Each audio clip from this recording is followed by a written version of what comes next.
नमस्कार दोस्तों, study corner Bihar में आप सभी का स्वागत है। चलिए आज हम शुरू करने जा रहे हैं क्लास 9th का एनसीईआरटी का साइंस का क्वेश्चन प्रैक्टिस सेट, जिसमें क्लास 9th के एनसीईआरटी के साइंस का सभी चैप्टर का ऑब्जेक्टिव क्वेश्चन के फॉर्मेट में इस वीडियो में देखने वाले हैं। और इसको आगामी परीक्षा को ध्यान में रखते हुए जैसे कि अभी जो भी परीक्षा आने वाला है उसके दृष्टिकोण से बहुत महत्वपूर्ण होने वाला है। बिहार पुलिस हो, चाहे बिहार दरोगा हो, चाहे बीपीएससी हो, सभी के लिए ये महत्वपूर्ण साबित होने वाला है। तो चलिए बिना देरी के शुरू करते हैं। सबसे पहला क्वेश्चन अगर हम देखें तो इसमें पहला क्वेश्चन है, तापमान बढ़ने से पदार्थों की गति पर क्या प्रभाव पड़ता है। यानी जब तापमान बढ़ेगा तो पदार्थों के कणों की गति पर क्या प्रभाव पड़ता है। देखिए, तापमान बढ़ने पे पदार्थों की कणों की गति पर प्रभाव क्या पड़ेगा, तो कण की गति बढ़ जाएगी। कण की गति बढ़ जाएगी। दोस्तों, जैसा कि आप सब जानते हैं कि पदार्थ जो बना होता है वो कण से मिलकर बना होता है। जब पदार्थ को गर्म करते हैं, तापमान बढ़ाते हैं, तो उसके कणों के बीच में गति बढ़ जाती है। तो ऑप्शन नंबर बी इसका करेक्ट हो जाएगा। इसके बाद बात करते हैं क्वेश्चन नंबर 2 के ऊपर। क्वेश्चन नंबर 2 है, प्राचीन भारतीय दार्शनिकों के अनुसार पदार्थ को कितने मूल तत्वों में वर्गीकृत किया गया था, जिन्हें पंचतत्व कहा जाता है। तो पंचतत्व दोस्तों 5 होता है, जिसमें वायु, पृथ्वी,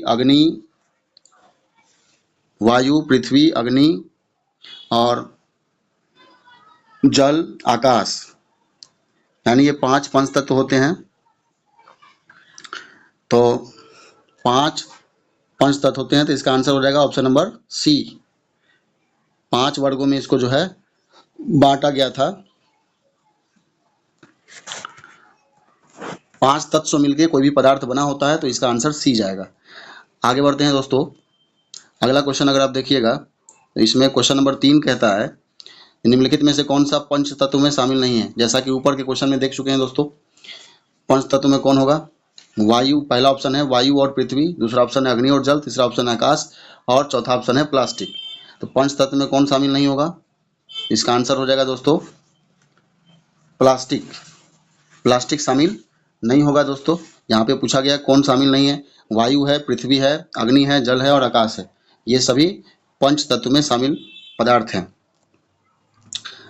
आगे बढ़ते हैं दोस्तों। अगले क्वेश्चन की बात करें, क्वेश्चन नंबर 4, पदार्थों के कणों के बीच क्या होता है जिसके कारण वे एक दूसरे में आसानी से मिश्रित हो जाते हैं। पदार्थों के कणों के बीच में दोस्तों खाली स्थान होता है। पदार्थों के कणों के बीच में खाली स्थान रहता है, जिससे कि वो आपस में एक दूसरे में आसानी से मिश्रित हो सकते हैं। तो पदार्थों के बीच, कणों के बीच में खाली स्थान होता है, तो इसका आंसर ए जाएगा, रिक्त स्थान। दोस्तों, आपको ये क्वेश्चन कैसा लग रहा है, इसका स्तर क्या लग रहा है। ये प्योर एनसीईआरटी से लिया गया क्वेश्चन है और इसमें कोई भी बाहरी क्वेश्चन को शामिल नहीं किया गया है। आप कमेंट में ज़रूर अपना राय दें कि आपको ये क्वेश्चन कैसा लगा। चलिए आगे बढ़ते हैं। आगे बढ़े 5वां क्वेश्चन पे। 5वां क्वेश्चन कहता है कि दो विभिन्न पदार्थों के कणों का स्वतः मिलना क्या कहलाता है। जब दो विभिन्न पदार्थों के कण आपस में मिलते हैं तो इसको क्या कहा जाता है दोस्तों। अपने आप जब मिल जाते हैं दो अलग अलग पदार्थों के कण आपस में, तो इसको क्या कहा जाता है। तो इसका आंसर हो जाएगा दोस्तों विसरण। इसका आंसर होगा विसरण बोलते हैं इसको, विसरण बोलते हैं। तो विसरण यानी डिफ्यूजन इसका आंसर हो जाएगा, ऑप्शन नंबर बी। विसरण में क्या होता है दोस्तों, पदार्थों में, पेड़ पौधे में जो गैसों का आदान प्रदान होता है वो विसरण की क्रिया के द्वारा होता है। यह बात भी ध्यान रखिएगा। उसके बाद वाष्पीकरण क्या होता है। वाष्पीकरण एक प्रक्रिया होता है जिसमें द्रव से गैस बनना, द्रव, कोई भी द्रव है उससे जो गैस में परिवर्तन होता है, तो द्रव से गैस बनने की प्रक्रिया को ही हम वाष्पीकरण कहते हैं। और वाष्पीकरण का उल्टा होता है संघनन। संघनन में गैस से द्रव बनता है, तो संघनन हो गया। उधर पातन क्या होता है, कोई ठोस से डायरेक्ट गैस में परिवर्तन होना, उधर पातन कहलाता है। ये क्वेश्चन बहुत महत्वपूर्ण है, यहाँ से क्वेश्चन कई बार पूछे गए हैं और बार बार पूछे जाते हैं। इसके अलावा एक निक्षेपण भी होता है। निक्षेपण की बात अगर करें तो निक्षेपण जो होता है वो क्या होता है, तो वो उधर पातन का उल्टा होता है। उधर पातन में क्या होता है, ठोस से सीधा गैस में परिवर्तन, और निक्षेपण में गैस से ठोस में परिवर्तन। तो यहाँ पे इस बात को ध्यान रखिएगा। चलिए आगे अगले क्वेश्चन पे चलते हैं। अगले क्वेश्चन पे चलें। अगला क्वेश्चन है क्वेश्चन नंबर 6, ठोस पदार्थों का आकार और आयतन कैसा होता है। तो ठोस पदार्थों का आकार और आयतन कैसा होता है। पहला ऑप्शन है निश्चित आकार और अनिश्चित आयतन, दूसरा ऑप्शन है अनिश्चित आकार और निश्चित आयतन, तीसरा ऑप्शन है निश्चित आकार और निश्चित आयतन। देखिए कोई भी ठोस पदार्थ होगा, जैसे लोहा है या लकड़ी है या कुछ भी है, तो उसका आकार जो है निश्चित होता है और आयतन भी उसमें होता है मौजूद। तो आकार भी निश्चित और आयतन भी मौजूद होता है, यानी निश्चित आयतन भी होता है। तो उसका आंसर हो जाएगा ऑप्शन नंबर सी दोस्तों, निश्चित आकार और निश्चित आयतन, ऑप्शन नंबर सी।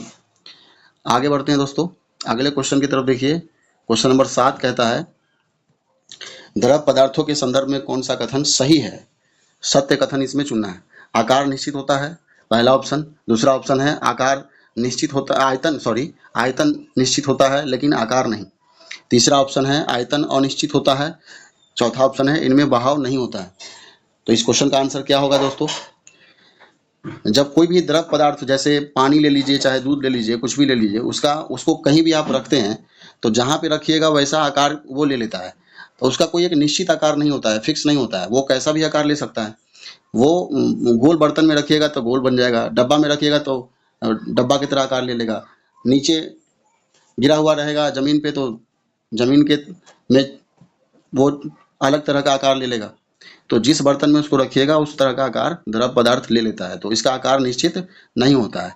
तो पहला ऑप्शन तो गलत हो जाएगा। ऑप्शन नंबर दूसरा की बात करें, आयतन निश्चित होता है। हाँ, आयतन तो उसका निश्चित होगा, चाहे उसको आप गिलास में रखिए, चाहे उसको आप डब्बा में रखिए, चाहे उसको आप नीचे रखिए, आयतन उसका एकदम फिक्स होता है। अगर वो 1 लीटर है तो वो 1 लीटर ही रहेगा, चाहे उसको आप डब्बा में उछल दीजिए, चाहे उसी 1 लीटर दूध को आप गिलास में रख दीजिए, चाहे किसी भी चीज़ में, लेकिन आकार जो है उसका वो बदल सकता है। जिस बर्तन में रखिएगा वैसा आकार वो ले लेगा। तो ऑप्शन नंबर बी इसका करेक्ट हो जाएगा। ऑप्शन नंबर बी इसका करेक्ट हो जाएगा। ऑप्शन नंबर बी इसका करेक्ट हो जाएगा, 7 का बी। आगे बात करें दोस्तों, अगले क्वेश्चन पे चलते हैं। गैसों की संपीड्यता, कंप्रेसिबिलिटी, ठोस और द्रवों की तुलना में कैसी होती है। देखिए गैस जो है, गैस में जो पदार्थ के कण होते हैं वो काफ़ी जो है अलग अलग हटे हटे होते हैं ठोस और द्रव की अपेक्षा में। तो उसको संपीडिता जो है, उसका संपीडिता का मतलब हो गया दोस्तों कि उसका जो है ना हम कंप्रेस करेंगे यानी दबाएंगे तो वो उसकी दबाव झेलने की जो क्षमता है, उसको दबाने का जो गुण है उसमें, वो ठोस और द्रव की तुलना में कैसी होती है।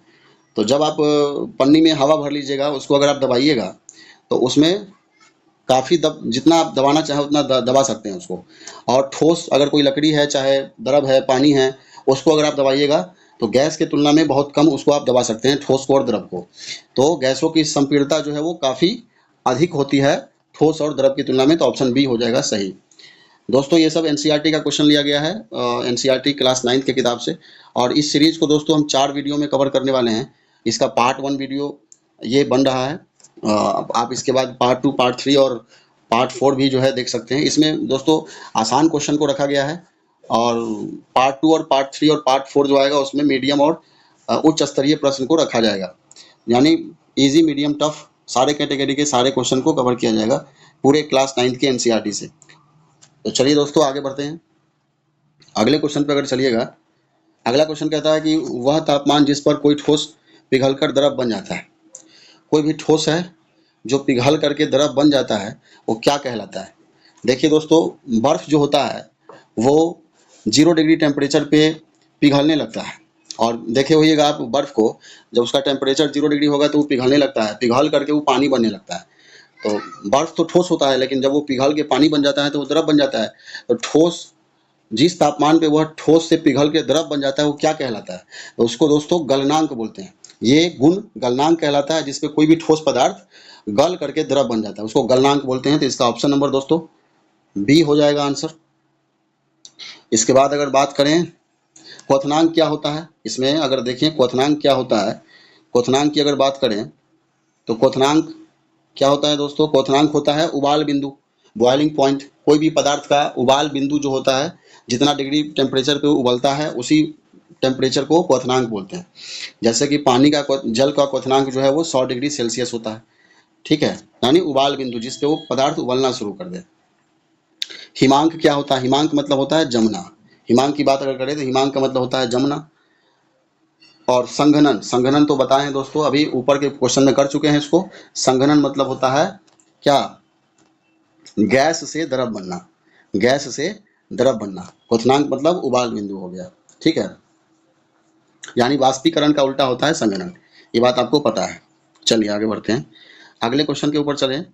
अगला क्वेश्चन कहता है क्वेश्चन नंबर 10। क्वेश्चन नंबर 10 बोलता है कि किसी पदार्थ का बिना द्रव अवस्था में बदले सीधे ठोस से गैस में बदलने की प्रक्रिया क्या कहलाती है।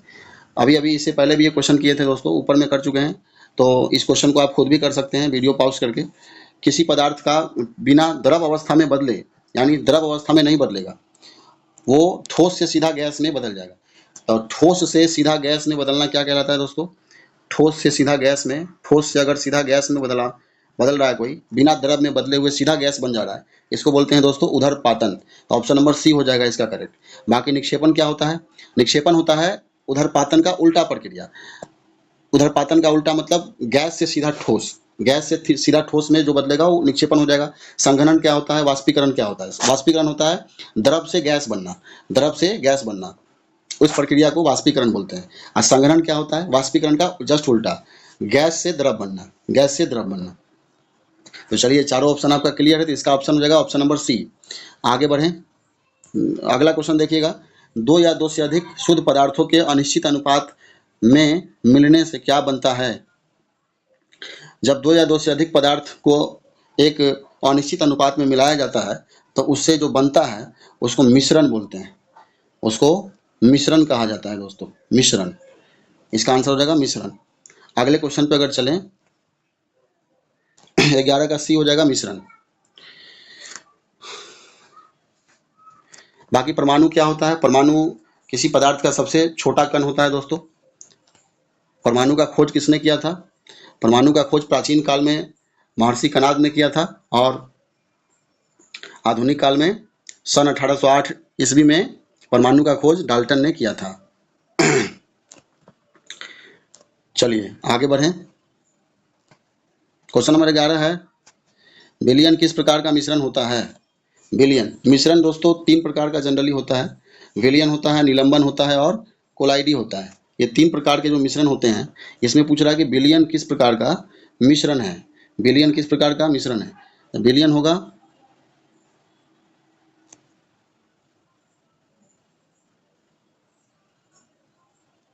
ये क्वेश्चन का नंबरिंग गलत हो गया है दोस्तों, इसका क्वेश्चन नंबर 12 होगा, ये इसको 12 कर लीजिएगा। क्वेश्चन नंबर 12 है, 12 नंबर क्वेश्चन कहता है कि विलयन किस प्रकार का मिश्रण है। मिश्रण तीन प्रकार का जनरली होता है दोस्तों, विलयन मिश्रण तीन प्रकार का होता है, विलयन, निलंबन और कोलाइडी, कोलाइडी विलयन। तो विलयन जो होता है वो एक समांगी मिश्रण होता है, विलयन एक समांगी मिश्रण होता है। तो ऑप्शन नंबर बी इसका हो जाएगा करेक्ट। आगे अगर बात करें, अगला क्वेश्चन है क्वेश्चन नंबर 13, विलयन का वह घटक जो अधिक मात्रा में होता है और दूसरे घटक को घोलता है उसे क्या कहते हैं। दोस्तों विलयन में दो चीज होता है, कोई भी विलयन है, अगर विलयन मतलब घोल हो गया एक तरीके से, घोल जो होता है उसमें दो चीज होगा जनरली। एक होगा उसमें, जैसे मान लीजिए कोई घोल है, इसमें चीनी और पानी का घोल है मान लीजिए, ठीक है। तो इसमें घोल जो है वो दो टाइप का हो, घोल में दो टाइप के पदार्थ होंगे जनरली। एक वो होगा जो घुलेगा, एक वो होगा जो उसको घोलने का काम करेगा। जैसे चीनी और पानी का जो मिश्रण होता है जिसको शरबत बोलते हैं, उसमें चीनी घुल जाता है, अब पानी जो है वो चीनी को घोलने का काम करता है। तो जो चीज़ घुलता है उसको बोलते हैं विलेय, और जो चीज़ घोलने का काम करता है उसको बोलते हैं विलायक। तो इसमें पानी जो है वो चीनी को घोल देता है, मिला देता है, तो उसको बोलेंगे विलायक, और जो चीनी है वो विलेय हो जाएगा। तो क्या बोल रहा है यहाँ पे, दूसरे घटक को घोलता है उसे क्या कहते हैं, यानी मिश्रण में जो अधिक मात्रा में होता है और दूसरे घटक को घोल देता है तो उसको बोलते हैं विलायक। ऑप्शन नंबर बी इसका करेक्ट हो जाएगा, विलायक बोलते हैं। बाकी इसमें जो जो घुल जाता है वो होता है विलेय, और जो घोलने का काम करता है वो होता है विलायक। चलिए अगला क्वेश्चन है, टिंडल प्रभाव निम्नलिखित में से किसके द्वारा प्रदर्शित किया जाता है।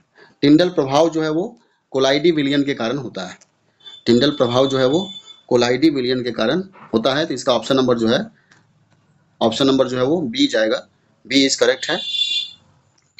अगला क्वेश्चन है क्वेश्चन नंबर 15, पीतल किन दो धातुओं का मिश्र धातु है? पीतल, पीतल का एक ट्रिक है दोस्तों, पीतल को याद आप कर सकते हैं, इसका ट्रिक है पिताजी। पिताजी यानी पीतल जो है उसमें तांबा होता है और जिंक होता है, तांबा प्लस जिंक।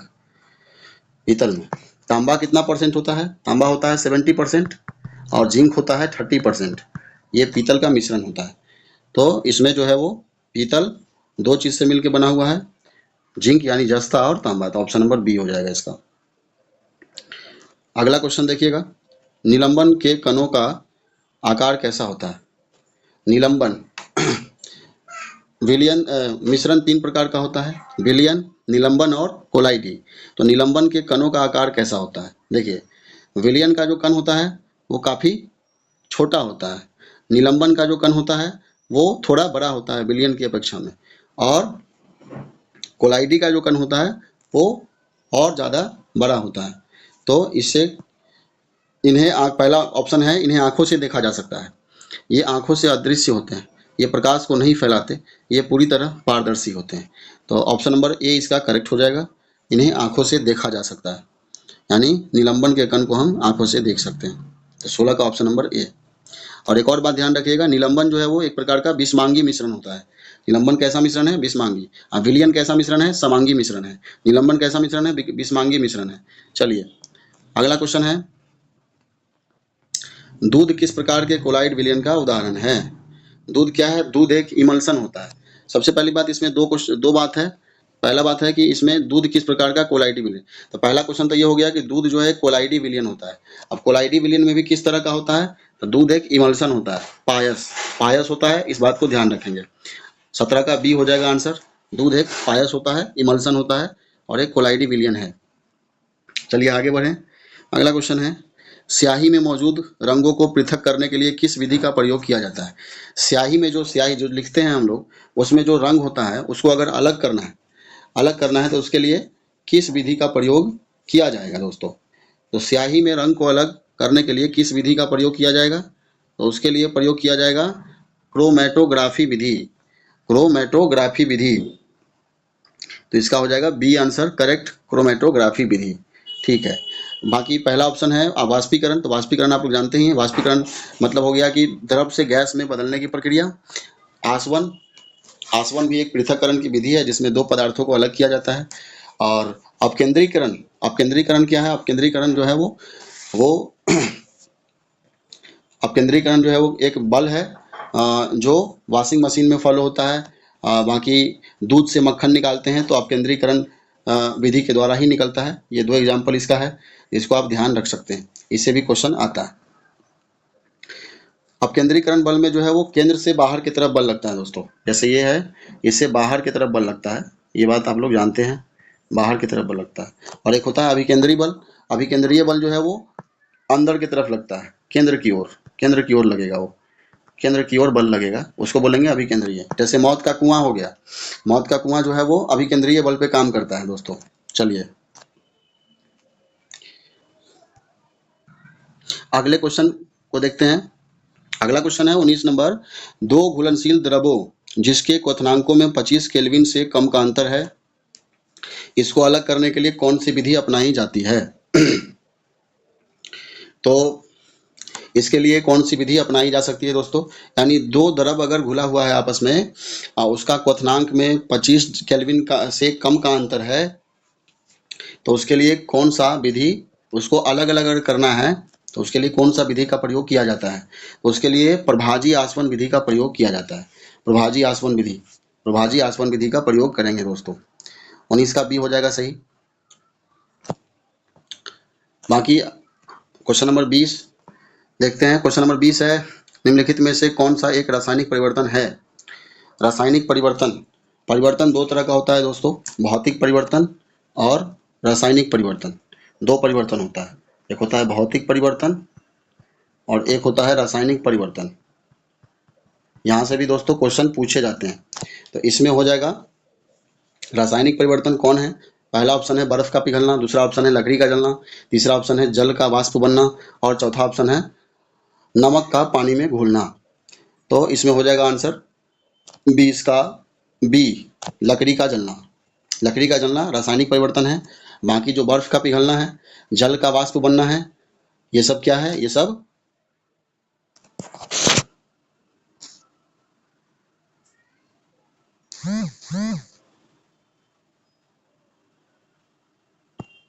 बाकी जो जल का वाष्प बनना है, नमक का पानी में घुलना है, ये सब क्या है? ये सब भौतिक परिवर्तन के उदाहरण है दोस्तों। और लकड़ी का जलना रासायनिक परिवर्तन है। ठीक है, ये तीनों भौतिक परिवर्तन है और ये रासायनिक परिवर्तन है। चलिए अगला क्वेश्चन है, अगला चैप्टर है अध्याय नंबर 3, परमाणु और अणु। इसके भी महत्वपूर्ण सवाल जो है इसमें आपको मिल जाएंगे दोस्तों। पहला है सवाल नंबर 21 अगर देखें तो सवाल नंबर 21, द्रव्यमान संरक्षण का नियम किसने प्रतिपादित किया था? द्रव्यमान संरक्षण का नियम दोस्तों लेवोजियर ने प्रतिपादित किया था। इसका खोज किया था लेवोजियर ने। लेवाइजियर या लेवोजियर भी इसको बोलते हैं। Antoine L Lavoisier. Option number A. Option number A इसका करेक्ट हो जाएगा। Option number A. बाकी जॉन डाल्टन परमाणु का खोज किया था 1808 ईस्वी में। रदरफोर्ड की बात अगर करें तो रदरफोर्ड जो है वो सोना के प्लेट में जो है अल्फा कण प्रकीर्णन डाल करके जो है वो नाभिक का, परमाणु के नाभिक का खोज किया था दोस्तों। परमाणु के नाभिक का खोज पूछेगा तो रदरफोर्ड है इसका आंसर होगा। और कोशिका के नाभिक का खोज पूछेगा तो उसका रॉबर्ट ब्राउन हो जाएगा। 1831 ईस्वी में वो किया था। ठीक है, बाकी रदरफोर्ड ने सोना के प्लेट में अल्फा कण प्रकीर्णन की सहायता से परमाणु के नाभिक का यानी केंद्रक का खोज किया था। अच्छा, जे जे थॉमसन ने इलेक्ट्रॉन का खोज किया था। और इन्होंने तरबूज मॉडल भी दिया था दोस्तों। तरबूज मॉडल जिसमें कहा था कि इलेक्ट्रॉन जो होता है वो तरबूज के बीज के तरह जिस प्रकार से तरबूज में बीज होते हैं धसे हुए, उसी प्रकार से जो है वो परमाणु में इलेक्ट्रॉन धसे हुए होते हैं। तरबूज मॉडल इन्होंने दिया था। आगे अगर हम देखें अगले क्वेश्चन के ऊपर तो क्वेश्चन नंबर 22, निश्चित अनुपात का नियम के अनुसार किसी भी यौगिक में तत्व हमेशा कैसे उपस्थित रहते हैं? निश्चित अनुपात के नियम के अनुसार किसी भी यौगिक में तत्व हमेशा कैसे उपस्थित रहते हैं? पहला ऑप्शन है अनिश्चित द्रव्यमान के अनुपात में। दूसरा ऑप्शन है निश्चित द्रव्यमान के अनुपात में। तीसरा ऑप्शन है आयतन के बदलने के अनुपात में। और चौथा ऑप्शन है यादृच्छिक रूप से। इसका आंसर हो जाएगा option number B. Option number B एक निश्चित द्रव्यमान के अनुपात में, यानी निश्चित अनुपात के नियम के अनुसार जो है वो किसी भी यौगिक में तत्व जो है वो हमेशा कैसा रहेगा? निश्चित द्रव्यमान के अनुपात में उपस्थित रहेगा। ठीक है, निश्चित द्रव्यमान के अनुपात में उपस्थित रहेगा। अगला क्वेश्चन पे चलें। अच्छा दोस्तों, इसमें इस क्वेश्चन नंबर 22 में आप कमेंट बॉक्स में ये कमेंट कीजिए कि निश्चित अनुपात के नियम का प्रतिपादन किसने किया था, यानी इसका खोज किसने किया था। ये आप सभी लोग कमेंट बॉक्स में जरूर बताइए। चलिए अगले क्वेश्चन में चलें। परमाणु सिद्धांत का प्रतिपादन करने वाले ब्रिटिश रसायनज्ञ कौन थे, यानी वैज्ञानिक कौन थे? तो परमाणु सिद्धांत का जो है वो प्रतिपादन वो जॉन डाल्टन ने किया था। जॉन डाल्टन ने किया था परमाणु सिद्धांत का प्रतिपादन। तो इसका आंसर जो है वो जॉन डाल्टन हो जाएगा, परमाणु सिद्धांत का प्रतिपादन। और जॉन डाल्टन ने आवर्त सारणी का भी खोज किया था। और आधुनिक आवर्त सारणी अगर पूछेगा तो आधुनिक आवर्त सारणी का खोज मोसले ने किया था, जबकि जॉन डाल्टन ने आवर्त सारणी का खोज किया था। ये भी बात ध्यान रखना है दोस्तों। रदरफोर्ड की बात करें तो रदरफोर्ड परमाणु के केंद्रक का खोज किया था अल्फा कण प्रकीर्णन की सहायता से। नील बोर्स की बात करें तो नील बोर्स ने कहा था कि इलेक्ट्रॉन एक निश्चित कक्षा में चारों तरफ चक्कर लगाता है, यानी ये नील बोर्स ने कहा था। बाकी जेम्स चैडविक ने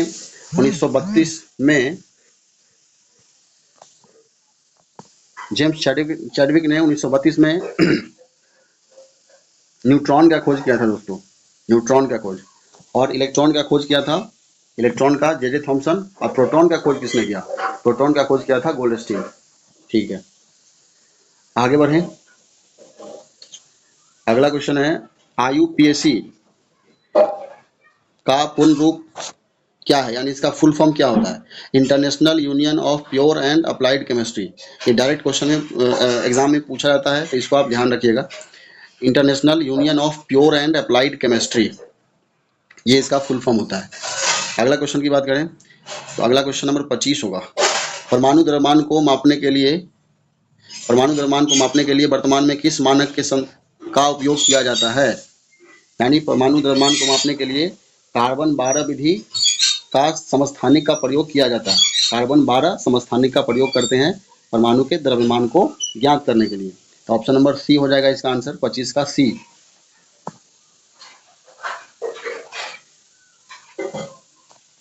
26 नंबर क्वेश्चन है, जल के एक अणु H2O में हाइड्रोजन और ऑक्सीजन के द्रव्यमान का अनुपात क्या होगा?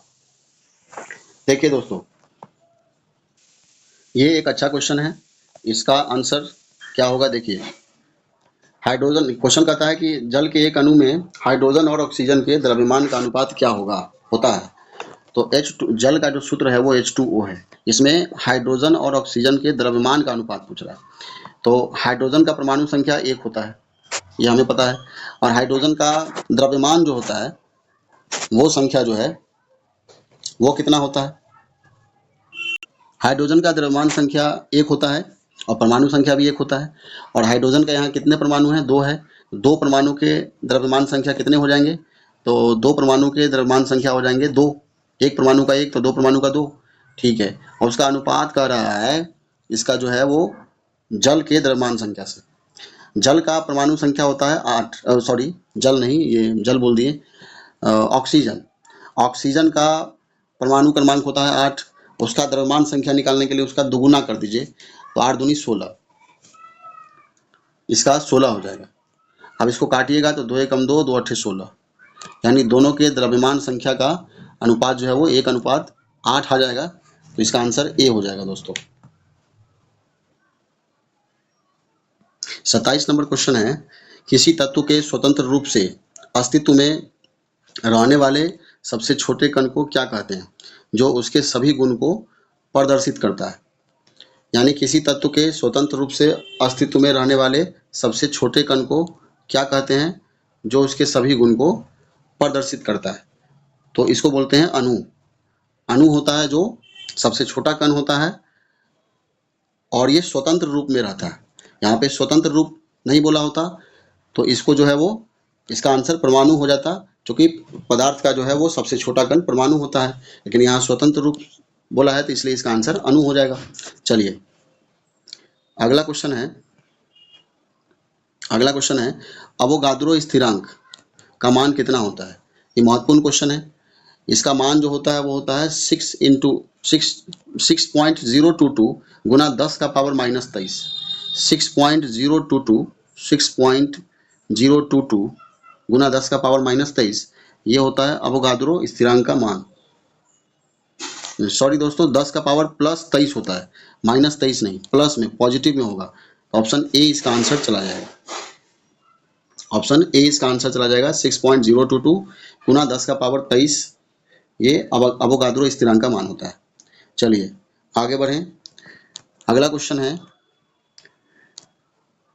है, 1 मोल कार्बन परमाणु का द्रव्यमान कितना ग्राम होता है? 1 मोल कार्बन परमाणु का द्रव्यमान कितना ग्राम होता है? तो 1 मोल कार्बन परमाणु का द्रव्यमान 12 ग्राम होता है दोस्तों। कितना होता है? 12 ग्राम हो जाएगा इसका आंसर। 29 का ऑप्शन नंबर बी। अगला क्वेश्चन होगा, कैल्शियम कार्बोनेट का सूत्र क्या होता है? देखिए दोस्तों, कैल्शियम कार्बोनेट को हम लोग चूना पत्थर के नाम से भी जानते हैं। कैल्शियम कार्बोनेट, चूना पत्थर भी इसी को बोलते हैं। संगमरमर भी इसी से बनता है तो संगमरमर भी इसी को बोलते हैं, ठीक है। और कैल्शियम कार्बोनेट इसी चूना पत्थर का रासायनिक नाम होता है। बाकी इसका सूत्र होता है CaCO3। ऑप्शन नंबर बी इसका करेक्ट हो जाएगा। इसके अलावा और भी इसमें ऑप्शन दिए हुए हैं दोस्तों। CaO कैल्शियम ऑक्साइड इसको बोलते हैं। कैल्शियम ऑक्साइड क्या होता है? ये होता है बिना बुझा हुआ चूना। CaO, देखिए इसमें जल नहीं है ना, तो बिना बुझा हुआ चूना होगा। एक होता है बुझा हुआ चूना, CaOH2, ये होता है बुझा हुआ चूना। चूंकि इसमें H आ गया, हाइड्रोजन आ गया, यानी जल की मात्रा आ गई, तो बुझा हुआ चूना। बुझा हुआ चूना कैसे बनता है? तो कैल्शियम ऑक्साइड यानी बिना बुझा हुआ चूना जो है इसको जल में मिलाते हैं तो इससे बुझा हुआ चूना बन जाता है। CaOH2 इसी का सूत्र होता है। और आगे देखते हैं दोस्तों अगले क्वेश्चन की तरफ। अब आते हैं अध्याय 4 पर। अध्याय 4 देखिएगा, परमाणु की संरचना। इसमें क्वेश्चन नंबर 31 होगा, इलेक्ट्रॉन की खोज किसने की? इलेक्ट्रॉन का खोज किसने किया था? इलेक्ट्रॉन का खोज J.J. थॉमसन ने किया था। जे थॉमसन ने तरबूज मॉडल भी दिया था दोस्तों, इसको भी ध्यान रखना है आपको। और इलेक्ट्रॉन पे कौन सा चार्ज होता है, इलेक्ट्रॉन पे माइनस चार्ज होता है, यानी ऋण आवेश होता है इस पे, ये भी आपको ध्यान रखना है। बाकी रदरफोर्ड जो है वो नाभिक का खोज किया था, परमाणु के नाभिक का खोज। चैडविक जो है वो न्यूट्रॉन का खोज किया है, और जॉन डाल्टन वो परमाणु का खोज किया है 1808 में। बाकी इसके अलावे इलेक्ट्रॉन पे ऋण आवेश होता है, इसको भी आप ध्यान रखिएगा।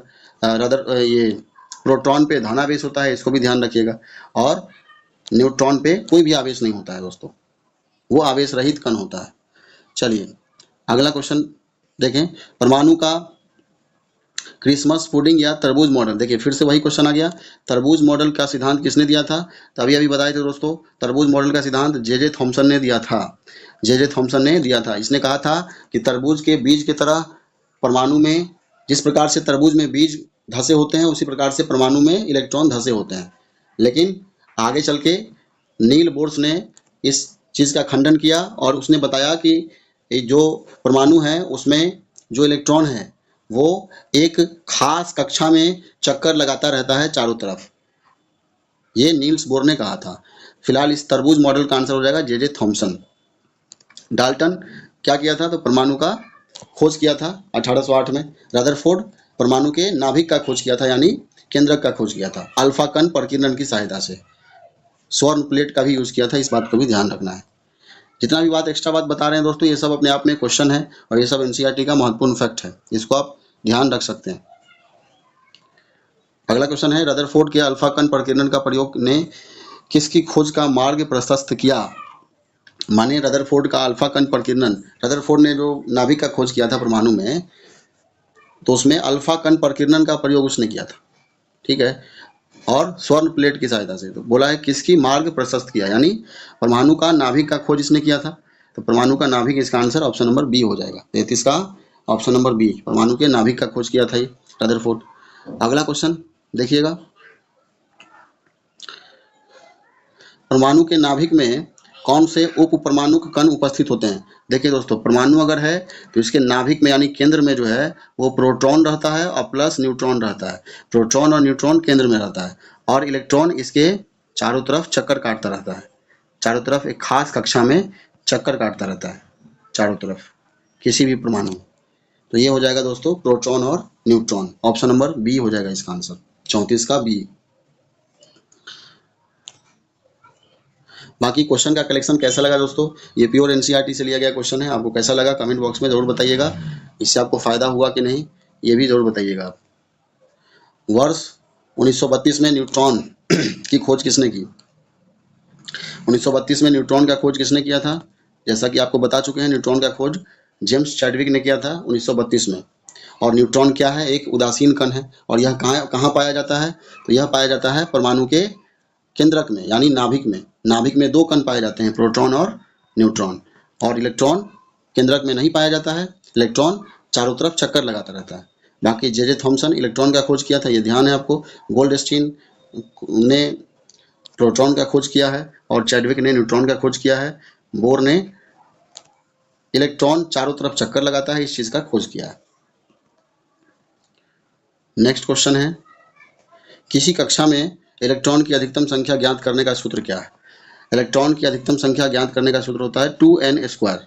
2n स्क्वायर, 2n स्क्वायर, ये इलेक्ट्रॉन का अधिकतम संख्या ज्ञात करने का सूत्र है। कक्षा वैसे 4 होता है दोस्तों, ये आपको पता होना चाहिए, k, l, m और n।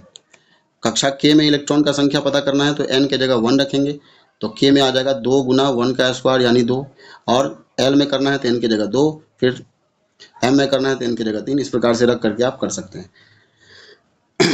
तो 2n स्क्वायर इसका कक्षा में इलेक्ट्रॉन का संख्या निकालने का सूत्र होता है 2n स्क्वायर। नेक्स्ट क्वेश्चन होगा 37 नंबर, किसी परमाणु की सबसे बाहरी कक्षा में अधिकतम कितने इलेक्ट्रॉन रह सकते हैं। सबसे बाहरी कक्षा में अधिकतम कितने इलेक्ट्रॉन रह सकते हैं दोस्तों। इलेक्ट्रॉन निकालने का नंबर ऑफ इलेक्ट्रॉन यानी इलेक्ट्रॉन की संख्या निकालने का सूत्र क्या होता है दोस्तों, अभी अभी देखे थे ऊपर वाले क्वेश्चन में, 2n स्क्वायर होता है। 2n स्क्वायर होता है, 2n स्क्वायर होता है। तो इसमें जो है दोस्तों अष्टक नियम के अनुसार बाहरी कक्षा में 8 इलेक्ट्रॉन अधिक से अधिक हो सकते हैं। अष्टक नियम के अनुसार बाहरी कक्षा में 8 इलेक्ट्रॉन अधिक से अधिक हो सकते हैं दोस्तों। चलिए 8 ही इलेक्ट्रॉन अधिक से अधिक बाहरी कक्षा में हो सकते हैं। अगला क्वेश्चन है परमाणु संख्या किसके बराबर होता है? किसी भी तत्व में परमाणु संख्या जो होता है, परमाणु संख्या जो होता है किसी भी तत्व में परमाणु संख्या जो होगा, परमाणु संख्या वो प्रोटॉन की संख्या के बराबर होगा, प्रोटॉन के संख्या के बराबर होता है। तो इसका आंसर होगा प्रोटॉन की संख्या के बराबर। ऑप्शन नंबर बी इसका करेक्ट हो जाएगा, प्रोटॉन की संख्या के बराबर। और एक और बात है दोस्तों, प्रोटॉन की संख्या प्लस न्यूट्रॉन की संख्या, ये दोनों संख्या को जोड़ देंगे तो किसी तत्व का द्रव्यमान संख्या निकल जाएगा, द्रव्यमान संख्या निकल जाएगा। ये बात भी ध्यान रखना है, प्रोटॉन और न्यूट्रॉन दोनों मिला करके द्रव्यमान संख्या बनाता है। चलिए अगला क्वेश्चन होगा, समस्थानिक वे परमाणु होते हैं जिसकी, देखिए दोस्तों दो चीज होता है, एक होता है समस्थानिक, और एक होता है समभारिक। दो चीज होता है। समस्थानिक किसको बोलते हैं? समस्थानिक उसको बोलते हैं जिसमें स्थान सेम होगा, यानी परमाणु संख्या सेम होगा, समान स्थान यानी परमाणु संख्या सेम रहेगा तो वैसे तत्व को समस्थानिक तत्व बोलेंगे। और इसमें द्रव्यमान संख्या अलग अलग होता है सबका, परमाणु संख्या सेम और द्रव्यमान संख्या अलग अलग। ठीक है, तो जिसमें परमाणु संख्या सेम होता है और द्रव्यमान संख्या अलग अलग होता है उसको समस्थानिक बोलते हैं। जैसे हाइड्रोजन 3 प्रकार के हैं दोस्तों, आपको पता है। प्रोटियम होता है पहला, दूसरा होता है ड्यूटेरियम, और ट्रिटियम। प्रोटियम, ड्यूटेरियम और ट्रिटियम। प्रोटियम का परमाणु संख्या 1 होता है और परमाणु द्रव्यमान 1 होता है, यानी प्रोटियम का जो है परमाणु संख्या 1 और परमाणु द्रव्यमान 1। ड्यूटेरियम का परमाणु संख्या जो है 1 और परमाणु द्रव्यमान 2, और ट्राइटियम का परमाणु संख्या 1 और परमाणु द्रव्यमान जो है वो परमाणु द्रव्यमान 2 होता है, 3 होता है। इसमें 3 हो जाएगा। तो इसमें आप देखिएगा नीचे वाला जो है ये परमाणु संख्या होता है और ऊपर वाला जो है वो द्रव्यमान संख्या होता है। ऊपर वाला को द्रव्यमान संख्या बोलते हैं, नीचे वाले को परमाणु संख्या बोलते हैं। इसमें आप परमाणु संख्या अगर देखिएगा तो परमाणु संख्या तीनों का सेम है और द्रव्यमान संख्या इसका 1 है, इसका 2 है, इसका 3 है, यानी द्रव्यमान संख्या अलग अलग है और परमाणु संख्या सेम है, तो ये समस्थानिक कहलाएगा। और संभारिक में जस्ट इसका उल्टा होगा। संभारिक यानी भार मतलब वजन मतलब द्रव्यमान, यानी द्रव्यमान संख्या जो है वो सेम रहेगा उसमें और परमाणु संख्या अलग अलग रहेगा, यानी समस्थानिक का ठीक उल्टा होता है वो। तो ऐसे करके आप इसको ध्यान रख सकते हैं। समस्थानिक पूछा है इस क्वेश्चन में तो समस्थानिक हो जाएगा परमाणु संख्या समान परंतु द्रव्यमान संख्या अलग अलग। अगर संभारिक पूछता तो द्रव्यमान संख्या समान होता उसमें संभारिक में और परमाणु संख्या अलग अलग। समभारिक यानी समान भार वाला, भार माने आप द्रव्यमान समझ सकते हैं यहाँ पर, तो समान द्रव्यमान वाले तत्व जो है वो समभारिक कहलाते हैं। उसमें परमाणु संख्या भिन्न भिन्न होता है, अलग अलग होता है। तो इसका ऑप्शन नंबर ए हो जाएगा करेक्ट। बाकी अगला क्वेश्चन जो 40 नंबर है, घेंघा रोग के इलाज में किस तत्व का समस्थानिक प्रयोग किया जाता है? घेंघा रोग जो होता है गर्दन में, उसका इलाज के लिए कौन से तत्व का समस्थानिक का प्रयोग किया जाता है? तो घेंघा रोग किसके कमी से होता है दोस्तों? आयोडीन के कमी से होता है। तो इसमें आयोडीन समस्थानिक का प्रयोग किया जाता है इलाज के लिए। आयोडीन समस्थानिक का प्रयोग इसके इलाज के लिए किया जाता है। तो 40 का सी हो जाएगा आंसर, आयोडीन समस्थानिक का प्रयोग। क्वेश्चन नंबर 41 है। अब अगला चैप्टर आ चुका है दोस्तों, जीवन की मौलिक इकाई जिसको कोशिका बोलते हैं। कोशिका से क्वेश्चन आ चुका है। 41 है, 1665 में कोशिका की खोज सर्वप्रथम किसने की? देखिए कोशिका की बात अगर करें तो कोशिका का खोज सबसे पहले रॉबर्ट हुक ने 1665 में किया था, 1665 में किया था। लेकिन ये कोशिका मरा हुआ कोशिका था, मरा हुआ कोशिका का खोज किया था। और ये कहाँ पे किया था खोज? कॉर्क की काट में। कोशिका का जनक अगर कहेगा तो रॉबर्ट हुक होगा, ठीक है। लेकिन इसे ठीक 9 साल के बाद 1674 में ल्यूवेनहॉक ने जीवित कोशिका का खोज किया था। तो यदि जीवित कोशिका का खोज कहेगा तो इसका आंसर होगा ल्यूवेनहॉक। इसका आंसर होगा ल्यूवेनहॉक। लेकिन कोशिका का खोज कहेगा तो इसका आंसर होगा जो है वो रॉबर्ट हुक। तो इस क्वेश्चन का answer Robert Hooke option number B चला जाएगा। बाकी रॉबर्ट ब्राउन ने किसका खोज किया था? 1831 में कोशिका के केंद्रक का खोज, कोशिका के केंद्रक का खोज। और पूरी केंजे ने किसका खोज किया था? तो ये जीव द्रव्य का खोज किया था। कोशिका के अंदर जो द्रव होता है दोस्तों, कोशिका द्रव्य और प्लाज्मा झिल्ली का जो द्रव्य होता है, दोनों को मिला करके इसने जीव द्रव्य कहा था पूरी कंजे ने। और ल्यूवेनहॉक ने जीवित कोशिका का खोज किया था और साथ में जीवाणु का भी खोज किया था। चलिए आगे बढ़ते हैं। अगला क्वेश्चन अगर देखें 42 नंबर, कोशिका का कौन सा अंगक बिजली घर या पावर हाउस कहलाता है? कोशिका का कौन सा अंग? देखिए दोस्तों, कोशिका का पावर हाउस बोलते हैं माइटोकॉन्ड्रिया को, क्योंकि माइटोकॉन्ड्रिया में जो है वो कोशिका का ऊर्जा होता है, ऊर्जा मौजूद होता है और यहीं से पूरे कोशिका को ऊर्जा ट्रांसफर होता है। और इसमें जो ऊर्जा मौजूद रहता है, जो संचित रहता है ऊर्जा, वो एटीपी के रूप में रहता है। इस बात को भी आप ध्यान रखिएगा, एटीपी के रूप में माइटोकॉन्ड्रिया में, और यहीं से पूरे कोशिका को ऊर्जा जो है वो सप्लाई होता है। तो इसको ऊर्जा घर या पावर हाउस या बिजली घर बोलते हैं। ठीक है, इसका अपना डीएनए भी होता है, इस बात को भी ध्यान रखना है दोस्तों। माइटोकॉन्ड्रिया के पास अपना डीएनए और अपना राइबोसोम भी होता है माइटोकॉन्ड्रिया के पास। चलिए अब अगर बात करें राइबोसोम की, तो राइबोसोम क्या है? राइबोसोम है प्रोटीन का फैक्ट्री, इसको बोलते हैं प्रोटीन का फैक्ट्री, प्रोटीन का फैक्ट्री। क्योंकि ये प्रोटीन कोशिका में, राइबोसोम का क्या काम है? तो कोशिका में राइबोसोम का काम है प्रोटीन का संश्लेषण करना, यानी हम जो खाते हैं उसमें प्रोटीन जो मिलता है उसको सोखने का काम राइबोसोम करता है। ठीक है, तो राइबोसोम को प्रोटीन का फैक्ट्री बोलते हैं। लाइसोसोम आत्महत्या की थैली बोलते हैं इसको। कोशिका जो अपना सुसाइड करता है वो इसी थैली में जाके करता है, यानी लाइसोसोम कहा जाता है इसको, आत्महत्या की थैली। गोल्जी उपकरण क्या है? इसका खोज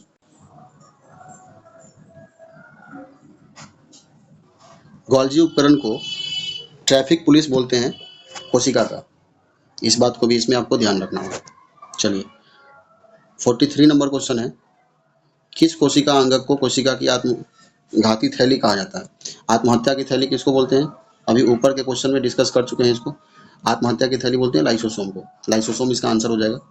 बाकी अंतःप्रद्रव्ययी जलिका, ये भी एक कोशिका का भाग है। और प्लेस्टिड केवल पादप कोशिका में पाया जाता है। रसधानी दोनों कोशिका में होता है, पादप कोशिका में भी और जंतु कोशिका में भी। पादप कोशिका का रसधानी बड़ा होता है और जंतु कोशिका का रसधानी छोटा होता है। क्वेश्चन नंबर 44 है, कोशिका झिल्ली को बनाने वाले लिपिड तथा प्रोटीन का संश्लेषण कहाँ होता है? लिपिड तथा प्रोटीन का संश्लेषण जो होता है, जिससे कोशिका झिल्ली बना हुआ है, कोशिका झिल्ली किससे बना है? लिपिड और प्रोटीन से। तो लिपिड और प्रोटीन से जो बना हुआ है कोशिका झिल्ली, तो इस लिपिड और प्रोटीन का संश्लेषण किस भाग में होता है, यानी कहाँ पे ये जो है जमा होता है? ये अंतःद्रव्ययी जलिका में जमा होता है, अंतःद्रव्ययी जलिका में। ऑप्शन नंबर बी इसका करेक्ट हो जाएगा। माइटोकॉन्ड्रिया में, माइटोकॉन्ड्रिया को पावर हाउस या बिजली घर या ऊर्जा घर बोलते हैं कोशिका का। गोल्जी उपकरण का खोज कैमिनो गोल्जी ने किया था और इसको ट्रैफिक पुलिस बोलते हैं। लाइसोसोम आत्महत्या का थैली कहलाता है। अगला क्वेश्चन होगा, पादप कोशिका भित्ति मुख्य रूप से किसकी बनी होती है? पादप की कोशिका भित्ति, जो कोशिका भित्ति केवल पादप कोशिका में पाया जाता है, इसमें ये फैक्ट जो है आपको ध्यान रखना है। कोशिका भित्ति केवल पादप कोशिका में पाया जाता है और ये सेल्यूलोज की बनी होती है, सेल्यूलोज की। ऑप्शन बी इसका करेक्ट हो जाएगा। जल के अणुओं की गति जब अर्धपारगम्य झिल्ली द्वारा हो तो उसे क्या कहते हैं? यानी उसको परासरण बोलते हैं। परासरण क्या है? परासरण एक घटना है जिसके तहत पेड़ पौधे में जल जो है वो एक स्थान से जड़ से ऊपर तक पहुंचने का काम करता है, उसको परासरण बोलते हैं। विसरण से क्या होता है? विसरण से जो है वो पेड़ पौधे में गैसों का आदान प्रदान होता है। वाष्पोत्सर्जन क्या है? वाष्पोत्सर्जन एक प्रक्रिया है जो द्रव से गैस में परिवर्तन होता है, उसी को वाष्पोत्सर्जन कहा जाता है। चलिए आगे बढ़िए। अगला क्वेश्चन जो है 47 नंबर, अमीबा अपना भोजन किस प्रकार प्रक्रिया द्वारा बनाते हैं? तो अमीबा जो है अपना भोजन किस चीज़ से बनाते हैं? अमीबा जो है ये अपना शरीर, जैसे मान लीजिए खाना यहाँ पर है तो ये अपना शरीर को लंबा करके इसको फैला लेगा, ऐसे करके इसको फैला करके ऐसे बना लेगा और इस खाना को अपने अंदर ले जाएगा, यानी इसको बोलते हैं एंडोसाइटोसिस का प्रक्रिया। और इसको कूटपाद, ये जो बड़ा करता है इसको कूटपाद के द्वारा ये अपना भोजन को खींच लेता है अंदर, तो एंडोसाइटोसिस नहीं रहेगा। तो इसमें कूट पाद भी हो सकता है, वो भी इसका आंसर हो जाएगा।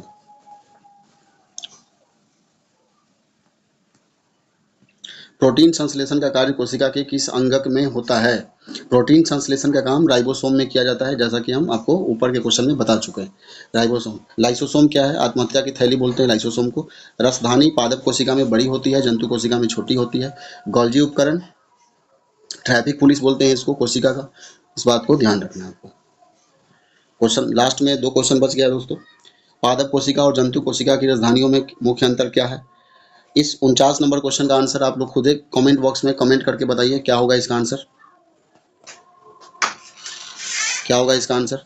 कमेंट बॉक्स में कमेंट करके बताइएगा जरूर। और अगला क्वेश्चन होगा, अगला क्वेश्चन है क्रोमोसोम किससे बने होते हैं? क्रोमोसोम को गुणसूत्र बोलते हैं, गुणसूत्र। मनुष्य में 23 जोड़ा गुणसूत्र होता है। मनुष्य में 23 जोड़ा गुणसूत्र होता है और ये डीएनए और प्रोटीन का बना होता है। डीएनए और प्रोटीन का बना होता है, तो इसका आंसर जाएगा ऑप्शन नंबर बी, डीएनए और प्रोटीन का बना होता है। तो इसके साथ दोस्तों वीडियो क्वेश्चन यहीं पे समाप्त होता है। और आपको यह वीडियो कैसा लगा? इसमें कुल 50 क्वेश्चन को लिए थे हम, और इसमें टोटल आसान कैटेगरी के क्वेश्चन ज़्यादा थे इसमें। अगला जो वीडियो इसका पार्ट 2 आएगा, पार्ट 3 आएगा। इसमें 3 या 4 पार्ट में पूरे को कवर करने का हम प्रयास करेंगे, क्लास 9 के पूरे एनसीईआरटी को। और इसमें अगले वीडियो को भी आप लाइन से देखिएगा तो आपको पूरा अच्छे से क्लियर हो जाएगा। बाकी वीडियो आपको कैसा लगा कमेंट बॉक्स में कमेंट कीजिए, और अगर वीडियो पसंद आया तो लाइक कीजिए और सब्सक्राइब कीजिए और चैनल को आगे बढ़ाइए और सपोर्ट कीजिए। आपका एक सपोर्ट मुझे मोटिवेशन देगा और इस तरह से काम करने के लिए और आपके लिए अच्छा वीडियो बनाने के लिए। चलिए, धन्यवाद।